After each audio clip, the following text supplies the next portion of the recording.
ব্রাহ্মণবাড়ি দরবারের পক্ষ থেকে, রাহাতিয়া দরবারের পক্ষ থেকে, গৌসিয়া কমিটি থেকে, হক কমিটি থেকে, আহারা দরবাসী থেকে, অর্থাৎ চট্টগ্রামের মধ্যে যত প্রকার সুন্নিয়ত ভিত্তিক দরবার আছে প্রত্যেক দরবার থেকে, প্রত্যেক সংগঠন থেকে সমন্বয় সাধন করে একজন প্রার্থী মনোনয়ন দেওয়া হয়েছে।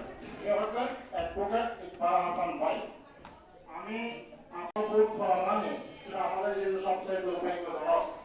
এরপরেও আমি আপনাদেরকে মোমবাতিকে ভোট দেওয়ার জন্য অনুরোধ করবো না। আপনাদের সকলের কাছে, আপনাদের সকলের বিবেক আছে, নিজের বিবেককে 5 মিনিট কষ্ট করে যে প্রতিদ্বন্দ্বী প্রার্থীগুলো আছে তাকে ভোট দিলে আপনার বিবেকে ভালো মনে হয় আপনার আগে ভোট দেবেন।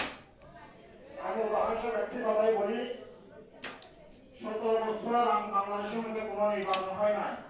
এবার নির্বাচন হচ্ছে রাঙ্গুনিয়া পূর্ব থেকে পশ্চিম, উত্তর থেকে দক্ষিণ।